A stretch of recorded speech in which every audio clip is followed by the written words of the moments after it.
Well, look, congratulations on Ali and Ava, and indeed all the recognition that it's had as well, because it's such a lovely film. I mean, I saw it at Toronto, and it's one of those films that sort of sticks in your head, really. You wrote and directed the film. I wondered where the inspiration for it came from, because Adil told me that his character was based on somebody that you knew. So were there other people that inspired it as well? Yes, both Ali and Ava are inspired by people that I got to know while I was making my previous films. So Rio is who Ava's based on, and I got to know her when I was making The Selfish Giant. And Moe Hassan is who Ali's inspired by, and he's actually got a small part in the Arbor. He's landlord, DJ, and actor. So yeah, so they were, both the characters were inspired by real people who were also very involved within the sort of development process and the making of the film. And Moe's in the film, actually. He plays the DJ in the social club when Ava and her family, when Ava and Callum sing the Pogue song. Oh, right. Yeah. Right. So what made Adil and Claire so right for the title roles? Well, Adil I met back in Toronto, actually, in 2016. And we really wanted to work together. So he was involved right from the very, very start. So I think I had a sort of one-page outline of an idea that I wanted to do. So we met in Toronto, then we met again. I said, what about this? Do you want to do this? And he's like, yeah, okay, I'm in. And then, and really, so it grew, we built Ali together through workshops and in close collaboration with Moe and script consultant Kamal Khan, who showed me all the bits of Bradford that he felt really ought to be on screen. I mean, they're so good together. They're such a wonderful double act, because they look as though they've been a couple for years. And I thought it was very refreshing to see a relationship between two people in middle age who've got lines and a bit of grey hair. And I wondered if that was actually one of the things that you had in mind, that perhaps Love and Romance isn't actually a respecter of ages at all. That is a brilliant way to put it. It is not a respecter of ages. It ought to be a lot more respectful. But yeah, I think you can fall in love at any age. You hope everybody falls in love perhaps many times over. Yeah, because it's a wonderful feeling. It certainly is for those two, particularly as they're so unlikely. You wouldn't necessarily put them together. You mentioned the streets of Bradford. You obviously use the actual locations in the town. How did the locals react to having some temporary neighbours that were a film crew? And did any of them end up as extras in the film? Lots and lots of people who are from the neighbourhoods where we shot are in the film. And Moe's tenants play Moe's tenants. And the girl who plays Sofia is actually the niece of Moe's tenants, but we didn't know that when we cast her. We street cast her. We had a screening in Bradford, actually, and a lot of the people who were on the screen were also in the audience. So it's a kind of very, and lots of people who were in earlier films of mine that I've made in Bradford kind of come back and have parts within the films again. So, yeah. There's a real community feel to it then. How did they react to seeing themselves on screen?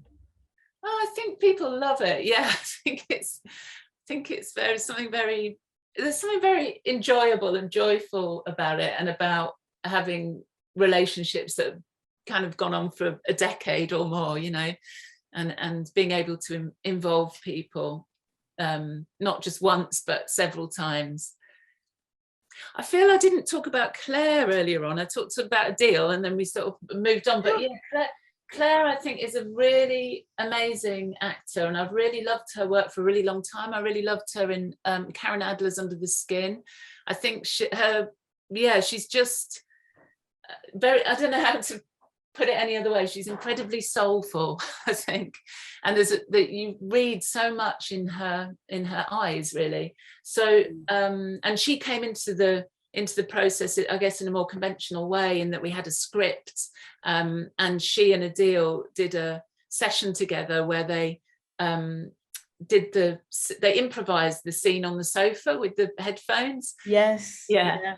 And such a lovely scene, because music's really important to both of them, and yet their tastes are completely different. And yet that actually brings them closer together. Yeah, which I think can be true. I think music, well, in my experience, music plays a really big part, and mixtapes and all that play a big part when you're falling in love. Yeah. So you always seem to direct your own work. I just wondered if you would ever consider entrusting a screenplay of yours to somebody else, or do you see directing and writing very much as one process? Well, I've actually started directing things that I haven't written, and that I've really enjoyed. And yeah, so that might be the way forward.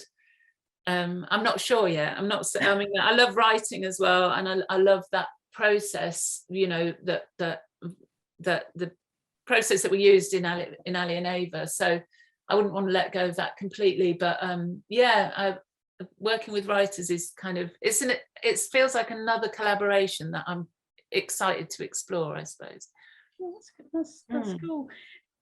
Having seen some of your other films like Dark River and The Selfish Giant, I felt there was a slight change of tone with Ali and Ava, that perhaps it was a bit more uplifting, a bit more optimistic than your previous works. I wondered if the story actually started out that way, or whether it just sort of evolved.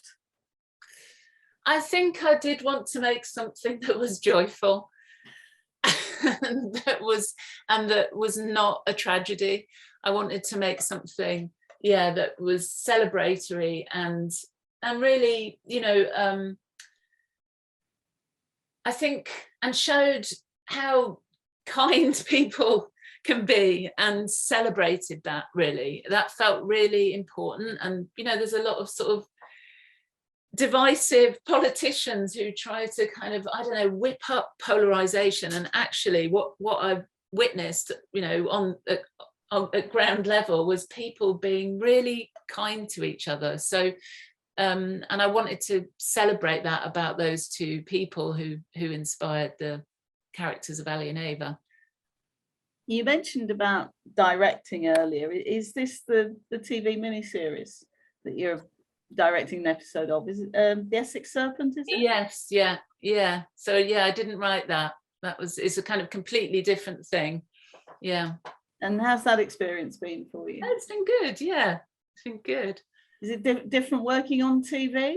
Completely different. The whole thing was completely different. Yeah. But obviously you've liked it, so fingers crossed we'll see a bit more. Now, of course, in the not too distant future, the BAFTAs are sort of beckoning, so you'll be off to the Royal Albert Hall then? I think so, yeah. So is this going to be a chance for everybody to get back together again for the first time in goodness knows how long? Yeah, I hope so. Yeah. I mean, I'm thrilled for the film, and I'm thrilled for Adil. It's really exciting. Yeah. And of course you're up for outstanding British film as well. So fingers crossed for that. I've got to ask you, the photographs on the wall behind you, are they all taken from film sets? No, they're sort of they're visualizations before we start work. I work with a guy called Phil Clark, and we sort of put them together. So they're that side's Ali and Ava, and that side's the other thing that I've been working on. Yeah. Right. No, I was just intrigued. So I thought they've got to be film related just because of the format. So yeah, they're more about kind of gathering images together to give a feel for what I want the film to be, if you see what I mean. Well, I wish you lots of luck at the BAFTAs, and indeed lots of luck as well when the film comes out very shortly. Like I say, I absolutely loved it, and I hope everybody else does as well. So thank you very much for your time. Thank you. Thanks so much. Lovely to speak to you. Cheers now. Cheers. Bye-bye. Bye.